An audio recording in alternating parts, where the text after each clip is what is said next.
Gujarat versus Punjab మ్యాచ్లో Punjab captain Shreyas Iyer century చేయలేకపోవడం ఆశ్చర్యమే. 3వ స్థానంలో దిగి మెరుపులు మెరిపించిన శ్రేయస్ 16వ ఓవర్ పూర్తయ్యేసరికి 66 పరుగులపై నిలిచాడు.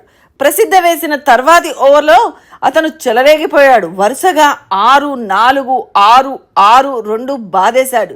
దీంతో 90 పరుగులకు చేరుకున్నాడు. అప్పటికి ఇంకా 3 ఓవర్లు మిగిలి ఉన్నాయి. శ్రేయస్ సెంచరీ చేయడం లాంఛనమే అనిపించింది. కానీ తర్వాతి 2 ఓవర్లలో అతను 3 బంతులే ఎదుర్కొని 7 పరుగులు సాధించాడు. ఎక్కువగా స్ట్రైకింగ్ తనే తీసుకొని భారీ షాట్లు ఆడిన శశాంక్ చివరి ఓవర్లో శ్రేయస్కు ఒక్క బంతి ఆడే అవకాశం ఇవ్వలేదు. 5 ఫోర్లు బాది మొత్తం 23 పరుగులు రాబట్టాడు. దీంతో శ్రేయస్ శతకానికి 3 పరుగుల దూరంలో నిలిచాడు. మ్యాచ్ అనంతరం శ్రేయస్ సెంచరీ మిస్ కావడంపై శశాంక్ స్పందించాడు. చివరి ఓవర్ తొలి బంతి నుంచి తన సెంచరీ గురించి ఆలోచించకుండా దూకుడుగా ఆడేయమని చెప్పాడు. ఆ మాటలు ఎంతో స్ఫూర్తినిచ్చాయి.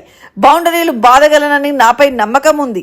ఈ స్థానంలో బ్యాటింగ్ చేస్తే హిట్టింగ్ చేయాల్సిందే. ఒక్కోసారి కనెక్ట్ కాదు, అయినా నా బలం ఏంటో తెలుసు, దానిపై దృష్టి పెట్టా అని శశాంక్ వెల్లడించాడు. కేవలం 16 బంతుల్లోనే 2 సిక్స్లు 6 ఫోర్ల సాయంతో 44 పరుగులు చేసి అజేయంగా నిలిచాడు.